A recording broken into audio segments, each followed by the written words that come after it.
आप देख रहे हैं 7 न्यूज। मैं आपके साथ मोहम्मद सलमान जुनैदी। ಭಾರತವನ್ನ ಜಗತ್ತಿನ 3ನೇ ಆರ್ಥಿಕ ರಾಷ್ಟ್ರವನ್ನಾಗಿ ಮಾಡಿದ್ದಾರೆ ಮತ್ತು ಅಮೆರಿಕ ಮತ್ತು ರಷ್ಯಾ ನಂತರ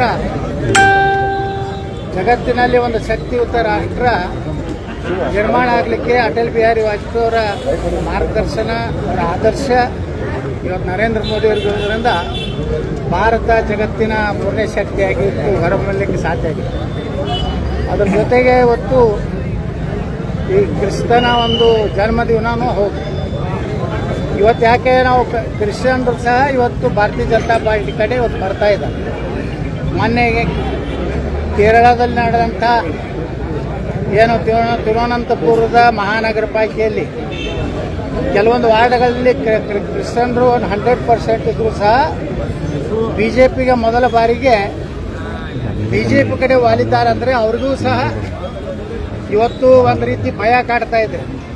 ಭಯೋತ್ಪಾದಕರು ವಕಫ್ ಕಾನೂನಿನಿಂದ ಅವರು ಸಹ ಭಯಗೊಂಡು ಇವತ್ತು BJP ಮೇಲೆ, ನರೇಂದ್ರ ಮೋದಿಯವ್ರ ಮೇಲೆ ವಿಶ್ವಾಸ ಇಟ್ಟು ಇವತ್ತು ಆ ಜನಾಂಗನೂ ಸಹ ಭಾರತೀಯ ಜನತಾ ಪಾರ್ಟಿ ಕಡೆ ಹೋಗ್ತಾರೆ. ನೋಡಿದ್ರೆ ಬರುವಂಥ ದಿವಸಗಳಲ್ಲಿ ಭಾರತ ನರೇಂದ್ರ ಮೋದಿಯವರ ನೇತೃತ್ವದಲ್ಲಿ ಒಂದು ಶಕ್ತಿಯುತ ರಾಷ್ಟ್ರವಾಗಿ ಇವತ್ತು ನಿರ್ಮಾಣ ಆಗ್ತಾ ಇದೆ ಅನ್ನೋ ಒಂದು ಸೂಚನೆಯನ್ನು ಇವತ್ತು ಕೊಡ್ತಾ ಇದೆ.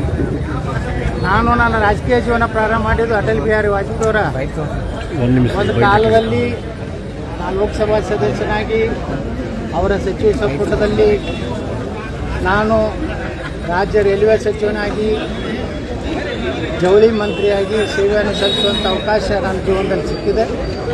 ಅದಕ್ಕೆ ಒಂದು ಪ್ರಮುಖವಾದಂಥ ರಸ್ತೆ ಇವತ್ತೇನು ಹಿಂದೆ ಇಂಡಿ ರಸ್ತೆ ಅಂತ ಕರೀತಾ ಇದ್ರು, ಅದಕ್ಕೆ ಇವತ್ತು ಭಾರತ ರತ್ನ ಅಟಲ್ ಬಿಹಾರಿ ವಾಜಪೇಯಿ ಮಾರ್ಗ ಅಂತ ಹೇಳಿ ಇವತ್ತು ಅನೇಕ ವರ್ಷಗಳಿಂದ ನಾವು ಅಟಲ್ ಬಿಹಾರಿ ವಾಜಪೇಯಿ ಅವರ ಒಂದು ಮೂರ್ತಿ ಕೂರಿಸಿ ಪ್ರತಿ ಡಿಸೆಂಬರ್ 25ಕ್ಕೆ ಅವ್ರಿಗೆ ಗೌರವ ಸಲ್ಲಿಸುವಂಥ ಕಾರ್ಯಕ್ರಮ ಮಾಡ್ತೀವಿ. ಇಡೀ ಬಿಜಾಪುರದ ಎಲ್ಲ ದೇಶಭಕ್ತರು, ವ್ಯಾಪಾರಸ್ಥರು, ಎಲ್ಲ ಮಾಹಿತಿಗಳನ್ನು ಬಂದು ವಾಜಪೇಯಿಗೆ ಹೊತ್ತು ಗೌರವ ಸಲ್ಲಿಸುವಂಥ ಕಾರ್ಯಕ್ರಮ. 9 ಜನ ಪರಿಹಾರ ಕೂಡ ಘೋಷಣೆ ಮಾಡಿ. ದುರಂತ ಏನಾಗಿದೆ ಅಂದರೆ ಈ ಬಸ್ಸುಗಳ ಏನು ಅವುಗಳನ್ನು ಇನ್ನೊಮ್ಮೆ ಯಾವ ಕಾರಣದಿಂದ ಸುಡ್ತಾ ಇವೆ ಅನ್ನೋಂಥದ್ದು ಇವತ್ತು ಪೂರ್ತಿ ಇವತ್ತು ಅದನ್ನು ತನಿಖೆ ಆಗಿದೆ. ಯಾಕಂದರೆ ಭಾಳ ಕಡೆ ಇಂಥ ಘಟನೆಗಳಾಗ್ತಾ ಇದೆ. ಕಾರುಗಳು ಸುಡ್ತಾ ಇವೆ, ಜೀವನ ದಾನ ಆಗ್ತಾ ಇದ್ದಾರೆ. ಇವತ್ತು ಬಸ್ಸುಗಳು ಜೀವನ ದಾನ ಆಗ್ತಾ ಇದ್ದಾರೆ. ಅನೇಕ ಕಡೆ ಇಂಥ ಏನು ಘಟನೆಗಳು ನಡೀತಾ ಇದ್ದಾವೆ. ಇದರ ಮೇಲೆ ಸಾರಿಗೆ ಇಲಾಖೆಯವರು ಎಲ್ಲ ವಾಹನಗಳನ್ನು ಪರೀಕ್ಷೆ ಮಾಡಿ ಅಲ್ಲಿ ಏನು ಮ್ಯಾನುಫ್ಯಾಕ್ಚರ್ ಡಿಫೆಕ್ಟ್ ಇದೆ, ಏನು ಯಾವ ತಂತ್ರಜ್ಞಾನದಿಂದ ವಿಫಲ ಆಗಿ ಬೆಂಕಿ ಹತ್ತುವಂಥ ಕಾರಣಗಳೇನಿವೆ ಅದನ್ನು ತನಿಖೆ ಮಾಡಿ ಅದನ್ನು ಸೂಕ್ತವಾಗಿ ಮುಂಜಾಗ್ರತಾ ಕ್ರಮ ಏನಂತ ತೆಗೆದುಕೊಳ್ಬೇಕು ಮತ್ತು ಯಾವ ಇನ್ನೂ ಡೇಂಜರ್ ಇದರಲ್ಲಿದೆ ಅಂಥ ಬಸ್ಸುಗಳ ಒಂದು ಲೈಸೆನ್ಸನ್ನು ರದ್ದು ಮಾಡಬೇಕು. ಇಲ್ಲಾಂದರೆ ಅಮಾಯಕ ಜನ ಇವತ್ತು ಜೀವಂತ ದಹನ ಆಗುವುದು ಭಾಳ ಅತ್ಯಂತ ನೋವಿನ ಸಂಗತಿ. ನಾನು ಕೇಂದ್ರ ಸರ್ಕಾರಕ್ಕೂ ನಿತಿನ್ ಗಡ್ಕರಿ ಅವ್ರಿಗೂ ಒತ್ತಾಯ ಮಾಡ್ತೀನಿ, ಯಾವ ಇದರ ಫಾಲ್ಟ್ದಿಂದ ಆಗ್ತಾಯಿದೆ ಅನ್ನೋಂಥದ್ದು ಒಂದು ಏನು ತಂತ್ರಜ್ಞಾನರು ಅದಾರ ಅವರೊಂದು ಕಮಿಟಿ ಮಾಡಿದ್ರು ಎಲ್ಲ ಕಡೆ ಇಡೀ ಆಟೋಮೊಬೈಲ್ ಇದರಲ್ಲಿ ಯಾವುದೇ ಕಾರಣದಿಂದ ಆಗ್ತದೆ ಅನ್ನೋಂಥದ್ದು ತನಿಖೆ ಆಗದೇ ಇದ್ದರೆ ಇಂಥ ಅಮಾಯಕ ಜನ ಪಾಪ ಜೀವಂತ ದಹನ ಆಗೋದೊಂದು ಭಾಳ ಕೆಟ್ಟ ಒಂದು ಪರಿಸ್ಥಿತಿ. ಅದಕ್ಕೆ ಸಾಂತ್ವನ ಹೇಳ್ತೀನಿ, ಆ ಕುಟುಂಬಗಳಿಗೆ ಧೈರ್ಯ ಕೊಡುವಂಥ ಶಕ್ತಿ ಕೊಡಲಿ. ಆದರೆ ಮುಂದಿನ ದಿವಸಗಳಲ್ಲಿ ಇದು ಪೂರ್ತಿ ನಿಲ್ಲಬೇಕನ್ನುವಂಥ ಒತ್ತಾಯವನ್ನು ಕೇಂದ್ರ ಸರ್ಕಾರ ಮತ್ತು ರಾಜ್ಯ ಸರ್ಕಾರ ಮಾಡುತ್ತೆ. ಬಾಂಗ್ಲಾದಲ್ಲಿ ಸುರಕ್ಷಿತ ಅಲ್ಲ, ಮತ್ತಷ್ಟು ದೌರ್ಜನ್ಯ ಆಗ್ತದೆ. ನೋಡಿ, ಬಾಂಗ್ಲಾದಲ್ಲಿ ಅತ್ಯಂತ ಹೃದಯ ವಿದ್ರಾವಕವಾದಂಥ ಒಬ್ಬ ಮುಗ್ಧ ಹಿಂದುವನ ಒಂದು ಸಜೀವ ದಾನ ಆಗಿದೆ. ದೀಪು ಅನ್ನೋಂಥ ಒಬ್ಬ ವ್ಯಕ್ತಿ. ಇದು ನೋಡಿಬಿಟ್ರೆ ಈ ದೇಶದಲ್ಲಿರುವಂತಹ ಅಕ್ರಮ ವಲಸಿಗಾರರೇನದಾರೆ, ಬಾಂಗ್ಲಾದೇಶದಿಂದ ಬಂದಂಥ ವಲಸಿಗಾರರಿರ್ಬೋದು, ರೋಹಿಂಗ್ಯಾಗಳು, ಇವರೆಲ್ಲರೂ ಒಂದಿಲ್ಲ ಒಂದು ದಿವಸ ನಮ್ಮ ದೇಶಕ್ಕೆ ಅಪಾಯಕಾರಿ. ಆದಷ್ಟು ಬೇಗನೆ ರಾಜ್ಯ ಸರ್ಕಾರ ಕೇವಲ ಮತದ ಸಲುವಾಗಿ, ಈ ಮತದ ಸಲುವಾಗಿ ಕಾಂಗ್ರೆಸ್ಸು ಮತ್ತು ಮುಸ್ಲಿಂ ಪರ ಇರುವಂತಹ ಓಟ್ಗಳ ಸಲುವಾಗಿ ದೇಶದಲ್ಲಿ ನುಸುಳುಕೋರನ್ನು ಬಿಟ್ಟಿದ್ದರ ಪರಿಣಾಮವಾಗಿ ಇವತ್ತು ಅವರು ಒಳಗೆ ಸೇರಿದ್ದಾರೆ. ಅವ್ರಿಗೊಂದು ಅಂತಿಮ ಗಡುವು ಕೊಡಬೇಕು. ಇಷ್ಟು ದಿವಸ ಭಾರತದಿಂದ ಹೊರಗೆ ಹೋಗೋದಂದರೆ ಅವನು ಗುಂಡಿಕ್ಕಿ ಕೊಲ್ಲಬೇಕು, ಇಲ್ಲಾಂದರೆ ನಮ್ಮ ದೇಶ ಉಳಿದಿಲ್ಲ. ನಾವು ಈಗ ಶಾಂತಿ ಮಂತ್ರ ನಡೆಯೋದಿಲ್ಲ, ಅವನ ಗುಂಡಿಕ್ಕಿ ಕೊಲ್ಲಕ್ಕೆ ಪ್ರಾರಂಭ ಮಾಡಿದ್ರೆ ಗುರ್ತಾಗ್ತದೆ ಜಗತ್ತಿಗೆ. ನಾವು ಸಹ ನಮಗೆ ಏನಾದರೂ ಸುಟ್ಟರೆ ನಾವು ನಿಮಗೆ ಸುಡ್ತೀವಿ ಅನ್ನೋಂಥ ಸಂದೇಶ ಹೋಗಲೇಬೇಕು. ಇಲ್ಲಾಂದರೆ ಇವತ್ತೇನೋ ಬಾಂಗ್ಲಾದೇಶದಲ್ಲಿರುವಂಥ ಹಿಂದೂಗಳು ಬಹಳ ಅತಂತ್ರ ಸ್ಥಿತಿಯಲ್ಲಿದ್ದಾರೆ, ಬಹಳ ಭಯದ ವಾತಾವರಣದಲ್ಲಿದ್ದಾರೆ. ಅದಕ್ಕೆ ಇಲ್ಲಿಂದ ಬಾಂಗ್ಲಾದೇಶಿಯರನ್ನ ರೋಹಿಂಗ್ಯಾಗಳನ್ನು ಒದ್ದು ಹೊರಗೆ ಹಾಕಬೇಕು, ಅವ್ರಿಗೆ ಬೆಂಬಲ ಕೊಡುವಂಥವ್ರನ್ನ ಒದ್ದು ಹೊರಗೆ ಹಾಕಬೇಕು, ಅವ್ರ ಜೊತೆ ಅವರು ಹೋಗಬೇಕು. ಅಲ್ಲಿರುವಂಥ ಹಿಂದೂಗಳನ್ನ ಭಾರತಕ್ಕೆ ತೊಗೊಂಡ್ಬೇಕು, ಅವ್ರಿಗೆ ಮತದಾನ ಹಾಕಿ ಕೊಡಬೇಕು, ಅವ್ರಿಗೆ ಎಲ್ಲ ರೀತಿಯ ಸೌಲಭ್ಯ ಕೊಟ್ಟು ಹಿಂದೂಗಳ ರಕ್ಷಣೆ ಮಾಡೋದು ಕೇಂದ್ರ ಸರ್ಕಾರ ಈಗಾಗಲೇ ಮಾಡ್ತಾ ಇದೆ.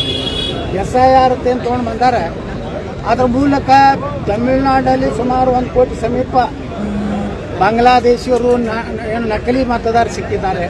ಪಶ್ಚಿಮ ಬಂಗಾಳದಲ್ಲಿ ಸುಮಾರು 50 ಲಕ್ಷ ಸಿಕ್ಕಿದ್ದಾರೆ.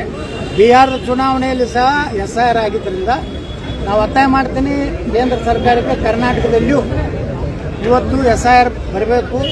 ವಿಜಯಪುರ ನಗರ ವಿಧಾನಸಭೆಯಲ್ಲಿ ಸುಮಾರು 20,000 ನಕಲಿ ಮತದಾರಿದ್ದಾರೆ. ಒಂದೇ ಹೆಸರಿನ 4 ಮತದಾರಿದ್ದಾರೆ. ನಮ್ಮಲ್ಲಿ ಪ್ರೂಫ್ ಐತೆ, ನಾವು ಸುಮ್ಮನೆ ಮಾತಾಡೋದಿಲ್ಲ. ಮನೆ ಜಿಲ್ಲಾಧಿಕಾರಿಗಳು ಕೊಟ್ಟಿದ್ದೀವಿ. ಸುಮಾರು 19,500 ನಕಲಿ ಮತದಾರರು ವಿಜಯಪುರ ನಗರ ಒಂದರಲ್ಲೇ ಅದ. ಹೆಂಗಂದ್ರೆ ಉದಾಹರಣೆ ಅಂದ್ರೆ ಒಬ್ಬೇ ವ್ಯಕ್ತಿ, ಅವನ ಹೆಸರು ಸಲೀಮು, ಒಂದು ಕಡೆ SALIM ಅದಾನ, ಒಂದು ಕಡೆ SALEEM ಅದ, ಒಂದು ಕಡೆ SALEM ಅದ. ಅಂದ್ರೆ ಒಬ್ಬನೇ 3-4 ಕಡೆ ಮತದಾರರು ಅಂತ ನಮಗೂ ಸಿಕ್ಕಿದೆ. ಅವ್ರ ಜಿಲ್ಲಾಧಿಕಾರಿಗಳಿಗೆ ಪೂರ್ತಿ ಅವ್ರ ಹೆಸರು, ಅವ್ರ ಫೋಟೋ, ಆ 4-3 ಮತದಾರ ಏನು ಇದು ಐತಲ್ಲ ಅದರಲ್ಲಿ ಫೋಟೋ ಒಂದೇ ಇದೆ, ಅದು ತಳಗೆ ಹೆಸರು ಹಾಕೈತೆ. ಇಂಥ ನಕಲಿ ಮತದಾನ ಮಾಡಿ ಕಾಂಗ್ರೆಸ್ ಕರ್ನಾಟಕದಲ್ಲಿ 136 ಸೀಟ್ ಗೆಲ್ಲಕ್ಕಾಗಿದೆ. ಅದಕ್ಕೆ ನಾನು ಕೇಂದ್ರ ಸರ್ಕಾರ ಒತ್ತಾಯ ಮಾಡ್ತೀನಿ.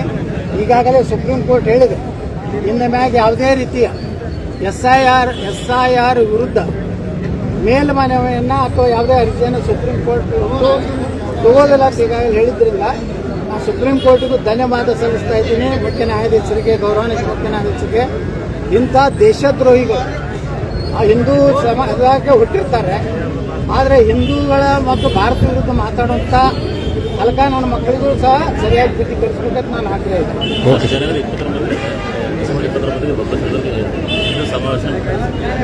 ಬಸವಾದಿ ಶರಣರ ಉತ್ಸವ ಅಂತ ಮಾಡ್ತಾ ಇದ್ದಾರೆ, ಕನೇರಿ ಸ್ವಾಮಿಗಳನ್ನು ಕರೀತಾರೆ. ಕನೇರಿ ಮಠದ ಶ್ರೀಗಳು ನೋಡ್ರಿ, ಈಗ ಅವರು ಕರ್ನಾಟಕಕ್ಕೆ ನಿರ್ಬಂಧ ಹಾಕುವಂಥ ಕೆಲಸ ಕೆಲವೊಂದಲ್ಲಿ ಮಾಡಿದ್ದಾರೆ. ಅದನ್ನು ನಾನು ತೀವ್ರವಾಗಿ ಖಂಡಿಸ್ತೇನೆ. ಎಲ್ಲರಿಗೂ ಇವತ್ತು ನಿನ್ನೆ ಒಬ್ಬ ಸ್ವಾಮಿ ಜಮಖಂಡಿ ಅವನು ಏನು ಟಿಪ್ಪು ಸುಲ್ತಾನ್ ಹೊಗಳೇನ ಮುಸ್ಲಿಮರ ಕ್ಯಾಂಡಿಡೇಟ್ನಿಂದ ಸೋಲ್ಸ್ತಾ ಒಬ್ಬ ಕ್ಯಾಮಿ ಹಾಕೊಂಡ ಇಂಥ ತಗೊಂಡ್ರೆ ಏನು ಅದಾರಲ್ಲ ಅವ್ರ ಮ್ಯಾಗೆ ಆಕ್ಷನ್ ತೊಗೊಂಡಿಲ್ಲ. MP ಪಾಟೀಲ್ ಅಂತ ತಗೋದು ದಮ್ಮಿಲ್ಲ. ಕನೇರಿ ಮಠದ ಮ್ಯಾಗೆ ಹಾರಾಡ್ತಾರಲ್ಲ ನಮ್ಮ MP ಪಾಟೀಲ್, ತಗೊಳ್ಳಿ, ಅವ್ರ ಮಗ ಕ್ರಮ ತಗೊಳ್ಳಿ, ಅವ್ರಿಗೂ ಜಿಲ್ಲಾ ನಿರ್ಬಂಧ ಹಾಕಲಿ, ಅವ್ರಿಗೂ ಏನು ನಿಮ್ಮ ಪ್ರಚೋದನಾಕಾರಿ ಭಾಷಣ, ದ್ವೇಷ ಭಾಷಣ ಅಂತೇನೆಲ್ಲ ಕೇಸ್ ಈಗಿದ್ದ ಸಂವಿಧಾನದಲ್ಲಿ ಅವಕಾಶ ಇದೆ ದ್ವೇಷಿ ಭಾಷಣ ಮಾಡಲಿಕ್ಕೆ. ಬಾಬಾ ಸಾಹೇಬ್ ಅಂಬೇಡ್ಕರ್ ಅವರು ಅದಕ್ಕೂ ಎಲ್ಲ ರೀತಿ 5 ವರ್ಷ ಶಿಕ್ಷೆ ಇದೆ. ಅದಕ್ಕೂ ಇದು ಉದ್ದೇಶಪೂರ್ವಕವಾಗಿ BJP RSS ಇದು ಮಾಡಲಿಕ್ಕೆ MP ಪಾಟೀಲ್ ಹೇಳ್ಯಾರ. ಮೊನ್ನೆ BJP ಯಾಕೆ ಅನ್ಸುತ್ತೆ, ನಾವು ಯಾರಿಗೂ ಅನ್ಸೋದಿಲ್ಲ, ನಿಮಗೂ ಅನ್ಸೋದಿಲ್ಲ, ನಮ್ಮ ವಿರುದ್ಧ BJP ಆಗಿದ್ದವ್ರಿಗೂ ಅನ್ಸೋದಿಲ್ಲ. ಅವ್ರು ಯಾರು ಎಲ್ಲ ಮೊನ್ನೆ ನಾಳೆ 29ಕ್ಕೆ ಏನು ಹಿಂದೆ ಕೂತು ಮಾಡ್ಲಕತ್ತಾರಲ್ಲ, ಅವ್ರು ಯಾರು ಪೊಕಟಿ ಗಿರಿಕಿಗಳು, ಅವ್ರೇನು ರೊಕ್ಕ ಖರ್ಚು ಮಾಡಿ ಮಾಡೋ ಗಿರಿಕಿಗಳಲ್ಲ. ಅಲ್ಲಿ ಅವ್ರು ಸುಮ್ಮ ಏನೋ ತಾವು MLA ಆಗ್ಬೇಕಂತ ಮಾಡುವಂಥ ಗಿರಿಕಿಗಳು, ಅವು ಎಂದೂ MLA ಆಗೋದಿಲ್ಲ. ಅದಕ್ಕೆ ಅಂಥ ಅಯೋಗ್ಯರು, ನಾಲಾಯಕರು ಮಾಡುವಂಥ ಕಾರ್ಯಕ್ರಮ ಪಾಪ ಸುಮ್ಮ ಸ್ವಾಮಿಗಳ ಕಡೆಯಿಂದ ಪ್ರೆಸ್ ಮೀಟ್ ಮಾಡಿಸ್ಯಾರ. ಆದರೆ ಹಿಂದಿರುವಂಥ ಕಳ್ಳರು ಇವರೆಲ್ಲ ರಾತ್ರಿ ಎಲ್ಲ ಶಿವಾನಂದ ಪಾಟೀಲ್ ಊಟ ಹೊಸಡೋದು ಮನೆಯಾಗಿರುವಂಥ ಗಿರಿಕಿ.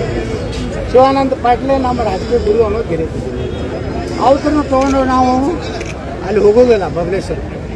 ಆದರೆ MP ಪಾಟೀಲ್ರಿಗೆ ಹೇಳ್ತೀನಿ, ಲಿಂಗಾಯತ, ವೀರಶೈವ, ಹಿಂದೂ ಧರ್ಮ ಹೊಡೆಯುವಂಥ ಕೆಲಸ ಮಾಡಬೇಕು. ನಾವು ಅದನ್ನು ಒಪ್ಪೋದಿಲ್ಲ. ಮಾಡಿದ್ರೆ ಅದು ಪರಿಣಾಮ ನಮ್ಗೆ ಬೀಳ್ತದೆ, ಈ ಸಲ ಬೀಳ್ತದೆ. ಇನ್ನು ಮ್ಯಾಗ ಎಲ್ಲೂ ಹಿಂದೂ ಧರ್ಮಕ್ಕೆ ಬೈದ್ರಿ ನಾ ಬಬಲೇಶ್ವರನ ಪ್ರತ್ಯಕ್ಷ ಆಗ್ತದೆ, ಅವಾಗ ಪ್ರತ್ಯಕ್ಷ ಆಗ್ತದೆ. ಈ ಬಂದ್ ಮಾಡ್ಯಾರ ಅವ್ರು ತಿಳ್ಕೊಂಡಾರೆ ಹಿಂಗೆ ಮಾತಾಡಿದ್ರೆ ಬರೀ ಸಾವಿರಕ್ಕೆ ಓಟ್ ಹಾಕಿದ್ರೆ ನಂಗೆ ಎತ್ತಿ ಅನ್ನೋ ತಿಳ್ಕೊಂಡಾರ ಪಾಪ. ಇವ್ರೇನು ಮಾಡ್ಲಕತ್ತಾರಲ್ಲ 29 ಗಿರಕಿಗಳು, ಈ ಕಲೆಕ್ಷನ್ ಗಿರಕಿಗಳು ಮನೆ ಪ್ರೆಸ್ ಮೀಟ್ ಮಾಡ್ತಾರೆ ದಿನ ಒಂದೊಂದು. ಯತ್ನಾಡ್ರು BJP ಸರ್ಕಾರ ಇದ್ದವ್ರು ರೊಕ್ಕ ತಂದ್ರು. ಈಗ 275 ಕೋಟಿ ರೂಪಾಯಿ ತೊಗೊಂಡು ಎಷ್ಟು 108 ಕೋಟಿ ರೂಪಾಯಿ ಮಹಾತ್ಮ ಗಾಂಧಿ ನಗರ ವಿಕಾಸ ಯೋಜನೆಗಳು ಟೆಂಡರ್ ಆಗಿದೆ. ನಗರಾಭಿವೃದ್ಧಿ ಸಚಿವರು ಸುರೇಶ್ ಭೈರತ್ ಅವ್ರು ಫೋನ್ ಮಾಡಿ ನಮ್ಮ ಇದಕ್ಕೆ ಮಾಡಿ ಟೆಂಡರ್ ಮಾಡ್ತಾ ಇದ್ದೀವಿ ಅಂತೇಳಿ ಸಹಕಾರ ಕೊಡ್ಬೇಕಂತೇಳಿ ನಿನ್ನೇನು ಹೇಳ ನಾನು ಮನೆ ಹೇಳಿದ್ದೆ ಅಧಿವೇಶನದಾಗ. ಅದರ ನಂತರ ನಾನೇ 80 ಕೋಟಿ ರೂಪಾಯಿ ತೊಗೊಂಡು ಸುಮಾರು 200 ಕೋಟಿ ರೂಪಾಯಿ ಮೇಲ್ಪಟ್ಟು ವಿಜಯಪುರ ನಗರಕ್ಕೆ ಬಂದಿದೆ. ಕಾಂಗ್ರೆಸ್ ಸರ್ಕಾರ ಇದಾಗ ಬಂದಿದೆ. BJPಗೆ ಹಿಂದಕ್ಕೆ 2 MLA ಇರ್ತಾರಲ್ಲ ಇಲ್ಲಿ ಬಿಜಾಪುರನಾಗ ಮಹಾಮಹಿಮರು ಗುಂಟ ಮಾಡೋದು ಬಿಟ್ಟು ಚಂಡನ ಮಾಡಲಿಲ್ಲ. ಏನೋ ಮಾಡೋದಂದ್ರೆ ಬಿಜಾಪುರ ನಾವು ಧೂಳಾಗ ಈ ವಾಜಪೇಯಿ ರೋಡ್ ಮಾಡಿ 8 ವರ್ಷ ಆಯ್ತು ರೀ. ನೀವು ಒಳ್ಳಕತ್ತಿ ಇದು 2 ವರ್ಷ ಆಯ್ತು. ಏನಾರು ಆಗೈತೆ 8-9 ವರ್ಷ ಆಯ್ತು ಈಗ ನಾವು ಮಾಡಿ. 10 ವರ್ಷ ಸಮೀಪತ್ತು ಏನಾರು ಎಲ್ಲರ ಒಂದು ಕಡೆ ರಾಡಿ ಆಗೈತೆ.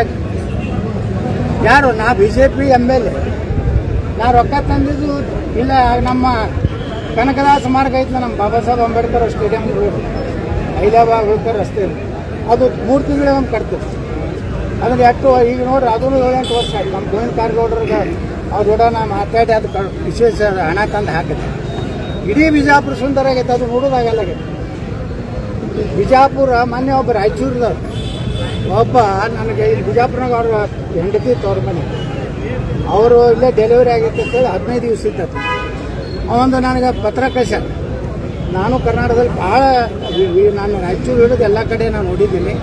ಬಿಜಾಪುರದಷ್ಟು ಸುಂದರವಾದ ನಗರ ಯಾವುದೂ ನೋಡಿಲ್ಲ. ನಿಮ್ಗೆ ಧನ್ಯವಾದಗಳು. ಇಂಥ MLAಗಳು 224 ಕ್ಷೇತ್ರದಾಗೂ ಬೇಕಂತೇಳಿ ಪತ್ರ ಅಂದರೆ ವಿಜಯಪುರ ಸುಧಾರಣೆ ಆಗ್ಲಕ್ಕತ್ತದೆ. ಮನೆ ಬಸ್ ಬಿಡುಗಡೆ ಅದು 25 ಯಾರಿಂದ ಬಿಜಾಪುರ MLA ಅದ ಅಂಥೇಳಿ ಏನು ಯಾರು MB ಪಾಟೀಲ್ ಅವರು ವಿರೋಧ ಮಾಡಲಿಲ್ಲ. ಅಭಿವೃದ್ಧಿ ಬಂದಾಗ MB ಪಾಟೀಲ್ ವಿಚಾರ ನಾವು ಸಪೋರ್ಟೇ ಮಾಡಿವಿ. ಈ ಹಲ್ಕ ಕೆಲಸ ಮಾಡಿಲ್ಲ, ಅವ್ರಿಗೆ ನೀರಾವರಿ ಮಾಡೋದಾಗ ಅವ್ರು ಗೌರವ ಕೊಟ್ಟಿವಿ, ಭಗೀರಥ ಅಂತ ಹೇಳಿದ್ವಿ. ಇದು ತಪ್ಪೇನಿಲ್ಲ. ಇವತ್ತು ಇಷ್ಟೆಲ್ಲ ಬಿಜಾಪುರನಾಗ ಅಭಿವೃದ್ಧಿ ಆಗೈತಲ್ಲ. ಇವತ್ತು ನೋಡ್ರಿ ಲ್ಯಾಂಡ್ ವ್ಯಾಲ್ಯೂ ಎಷ್ಟಾಗೈತೆ ಬಿಜಾಪುರನಾಗ. ಈ ನಮ್ಮ ಕಾಲೇಜ್ ರೋಡು ಸೋಲಾಪುರ ರೋಡ್ ಎಷ್ಟು ಒಳ್ಳೆಯ ರಸ್ತೆ ಆಗಿದೆ. ಅದಕ್ಕೆ ಕೆಲವೊಂದು ಮಂದಿ ಟೀಕಾ ಏನು ಮಾಡ್ತಾರಲ್ಲ ಅವರಿಗೆ ಉದ್ಯೋಗ ಇಲ್ಲ. ದಿನ ಪ್ರೆಸ್ ಮೀಟ್ ಕರೀದು ಮನೆಯಿಂದ ಉಪ್ಪಿಟ್ಟು ಚಾ ಮಾಡ್ಕೊಂಡು ಬರೋದು, ಮನೆಯಂದು ಅದೇ 10 ಮಂದಿಗೆ ಅಡ್ಡ ತರೋದು. 11ನೇ ಪತ್ರಕರ್ತ ಹೋದ್ರೆ ಉಪ್ಪಿಟ್ಟು ಸಿಗೋದಿಲ್ಲ, ಚಾನು ಸಿಗೋದು ಅಂತ ಯೋಗ್ಯರು ಎಲ್ಲ ಮಾಹಿತಿ ಮನೆಯದು ಉಪ್ಪಿಟ್ಟು ಕಾಲು ಯಾವ ನೋಡ್ರಿ ನನ್ನ ಜಗತ್ತಾಗ ಯಾವ ಇಂಥ ಯೋಗ್ಯರು ಕೈಯಾಗಿ BJP ಕೊಟ್ಟಾರ. ಅವ ವಿಜೇಂದ್ರ ಗಜೇಂದ್ರ ಎಲ್ಲ ಕೂಡಿ ನಿನ್ನೆ ನನ್ನ ಮ್ಯಾಗ ಹೋಗ್ಕೊತಾರೆ ಸಾಬ್ರ ಇದ್ರಾಗ ಅದು ಕಬ್ಬಿಗೆ ಹಾಕೊಡಂತ. ನೀನು ಶಿಕಾರ್ಪುರ್ನಾಗ ಏನು ಮಾಡ್ಯಾನ ವಿಜೇಂದ್ರ? ಜಗತ್ ಮ್ಯಾಗ ಕುಚ್ ಭೀ ಹೋನೇದು ಶಿಕಾರ್ಪುರ ಅಂತ ತುಂಬ ಬಾಯಿ ನಾಚಿಕೆ ಮಾನ ಬರೋದಿದೆ. ಅವ್ರು ಹಿಂದುತ್ವ ಬಗ್ಗೆ ಏನು ಮಾತಾಡ್ತಾರೆ ಅದಕ್ಕೆ ಹೇಳ್ತೀನಿ. ಎಲ್ಲರಿಗೂ ನಾನು ಒಂದೇ ಹೆಚ್ಚಿಗೆ ಕೊಡ್ತೀನಿ. BJP ಇದ್ದಾಗ ಹಣ ತಂತೀವಿ. ಯಾರು ನಾನು ಜಗಳಾಡ್ತಂದೀನಿ. ನಾ ಮಂತ್ರಿ ಆಗಲಕ್ಕ ಏನು ಯಡಿಯೂರಪ್ಪ ಮನೆಗೆ ಹೋಗಲ್ಲ, ಬೊಮ್ಮಾಯಿ ಪಲ್ಲಿ ಹೋಗಿ ನಾ ಕೈ ಮುಗಿದಲ್ಲ. ನಗರದಾಗ ಡೆವಲಪ್ಮೆಂಟ್ ಮಾಡೀನಿ. ಇದು 225 ಕೋಟಿ ರೂಪಾಯಿ ಹೆಚ್ಚು ಕಡಿಮೆ ಇವತ್ತು ರೊಕ್ಕ ಬಂದೈತಿ. ಇನ್ನು ಭೂಮಿ ಪೂಜೆ ಚಾಲು ಮಾಡ್ತೇನೆ. ಅಲ್ಲಿಂದ ಏನು ಹೊಯ್ಕೋತಾರೆ ಹೊಯ್ಕೊಂಡು ನೋಡ್ರಿ. ಈಗ ಜಿಲ್ಲಾಧಿಕಾರಿಗಳ ಕಚೇರಿ ನೂತನ ಕಚೇರಿನ ಕನಕದಾಸ ಬಡಾವಣೆ ಮಾಡಲಿಕ್ಕೆ ಪ್ಲಾನ್ ಮಾಡಿದ್ರಿ. ಏನಾಯ್ತು ಸರ್? ಈಗ ಮತ್ತೆ ಕೆಲವೊಬ್ರು ಹೇಳ್ತಾ ಇದ್ದಾರೆ ಅದು ಶಿಫ್ಟ್ ಮಾಡಿದ್ದಾರೆ ಬೇರೆ ಕಡೆ ಅಂತೇಳಿ. ನಮಗೂ ಮಾಹಿತಿ ಇಲ್ಲ. ಕನಕದಾಸ ಬಡಾವಣೆ ನಾವೇನು ಪೂಜೆ ಮಾಡಿವಲ್ಲ ಅದೇ ಜಾಗದಾಗ ಆಗ್ತೈತಿ. ಟೆಂಡರ್ ಆಗಿದೆ. ಸುಮ್ಮನೆ ಏನೋ ಅಂತ ಈಗ ಏನಾಗ್ತೈತಿ, ಹೊಸ ಮುಖ್ಯಮಂತ್ರಿಗಳು ಬರೋಣೇ ಒಂದಿಟ್ಟು ಏನೇ ನಾಳೆ 9ನೇ ತಾರೀಕು ಮುಖ್ಯಮಂತ್ರಿಗಳು ಬರ್ಲಾಗ್ತದೆ. ಬಂದಾಗ ಅವ್ನು ಸುಮ್ಮನೆ ಜಾಯಿಂಟ್ ಮಾಡಿ ಈ ಇಂಡಿಯಾಗ ಮಾಡಲಿಲ್ಲ. 5,000 ಕೋಟಿ ರೂಪಾಯಿ ಕಾಮಗಾರಿ. ಒಂದರ ಇಂಡಿಯಾಗ ಚಲೋ ರೋಡ್ ಅದಾನು ಹುಡುಕಿ ಕೊಟ್ಟರೆ 100 ರೂಪಾಯಿ ಬಹುಮಾನ ಕೊಡ್ತೀನಿ. ಬರೀ 100 ರೂಪಾಯಿ ಒಂದರ ಇಂಡಿ ಒಳಗೆ 5,000 ಕೋಟಿ ಮನೆ ಸಿದ್ದರಾಮಯ್ಯ ಬಂದು ಎಲ್ಲ ಹಾಕ್ತಾರೆ. ಒಂದು ರೋಡ್ ಇಲ್ರಿ ಎಲ್ಲಿ ಅವನೇ ತಿಂದಾನೋ ಏನು ಮಾಡೋಣ. ಸುಮ್ಮನೆ ಇಲ್ಲಿನೂ ಬಿಜಾಪುರನಾಗ MP ಪಾಟೀಲ್ ಮಾಡ್ಲಕತ್ತಾರೆ. ನಾವು ಮಾಡಿದ ಪೂಜಾಗಳನ್ನೆಲ್ಲ ಅದ್ರಾಗ ಸೇರಿಸಿ ವೆಲೋಡ್ರಮ್ ನಮ್ಮ ಕಾಲಕ್ಕೆ ಆಗಿತ್ತು. ಬಾಬಾ ಸಾಹೇಬ್ ಅಂಬೇಡ್ಕರ್ ಮೂರ್ತಿ ನಾವು ಕೊಡ್ಸಿದ್ವಿ, ಅದನ್ನೇ ಉದ್ಘಾಟನೆ ಅಲ್ಲ ಈ ಬಾರಿ ಏನಾದ್ರು ಆಗುತ್ತಾ ಅಂತ ಜಿಲ್ಲಾಧಿಕಾರಿ, ಯಾಕಂದ್ರೆ ನೀವು ಎರಡು ಉದ್ಘಾಟನೆ ಮಾಡಿದ್ರಿ, ಅಲ್ಲ ಹಣ ಕೂಡ ಬಿಡುಗಡೆ ಆಯಿತು. ಬಿಡುಗಡೆ ಆಗಿತ್ತು, ಅವಾಗ 25 ಕೋಟಿ ಬಿಡುಗಡೆ ಆಗಿತ್ತು.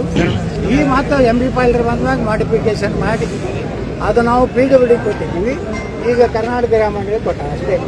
ನಾವು PWDಗೆ ಯಾಕೆ ಕೊಡೋದಿದ್ವಿ ಅಂದ್ರೆ ಒಳ್ಳೇದು ಮಲ್ಟಿ ವರ್ಕ್ ಆಗ್ತದೆ ಅಂತ ಹೇಳಿದ್ವಿ. ಸ್ವಲ್ಪ ನಮ್ಮ MB ಪಾಲ್ಡರ್ಗೆ ಸಾಬ್ರ ಮಾಡಿ ತಿಳ್ತಾರೆ. ನಾವೆಲ್ಲ ಒಂದು ಗುಡಿ ಟೈಪ್ ಮಾಡಿದ್ದೀವಿ, ಅದನ್ನು ಸ್ವಲ್ಪ ಮಸೀದಿ ಟೈಪ್ ಮಾಡೋದಕ್ಕೆ ಇದೇ ಮಾಡೋರು ನಮ್ಮ MB ಪಾಲ್ಡರ್. ಏನು ಮಾಡೋದು ಇದ್ದಿದ್ದನ್ನೇ ಮಾಡೋದು. ನಾ ಮಾಡೀನಿ ಇವತ್ತಿನ ದಿವಸ, ನಾ ಮಾಡೀನಿ ಇವತ್ತಿನ ದಿವಸ.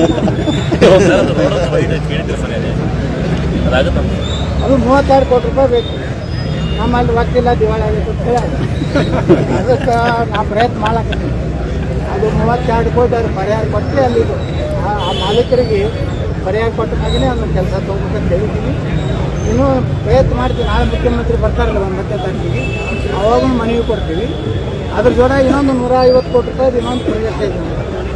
ನಮ್ಮ ಬಾಬಾ ಸಾಹೇಬ್ ಅಂಬೇಡ್ಕರ್ ಅವರ ಪುತ್ಥಳಿ ಹಿಂದೆ ಅಂದರೆ ಸ್ಟೇಡಿಯಂದ ರಸ್ತೆ ಹಿಂದೆ ಹಿಡಿದು ಪೂರ್ತಿ ಶಿವಾಜಿ ಸರ್ಕಲ್ವರೆಗೆ, ಛತ್ರಪತಿ ಶಿವಾಜಿ ಮಹಾರಾಜ ಸರ್ಕಲ್ವರೆಗೆ ಒಂದು ಫ್ಲೈಓವರ್ ಮಾಡಬೇಕಂತೇಳಿ ಸುಮಾರು 150 ಕೋಟಿ ರೂಪಾಯಿ ಪ್ರಪೋಸಲ್ ಇಟ್ಟಿವಿ. ನಾಳೆ ಮುಖ್ಯಮಂತ್ರಿಗಳು ಬಂದಾಗ ಜಿಲ್ಲಾ ಉಸ್ತುವಾರಿಗಳ ಮುಖಾಂತರ ಮುಖ್ಯಮಂತ್ರಿಗಳು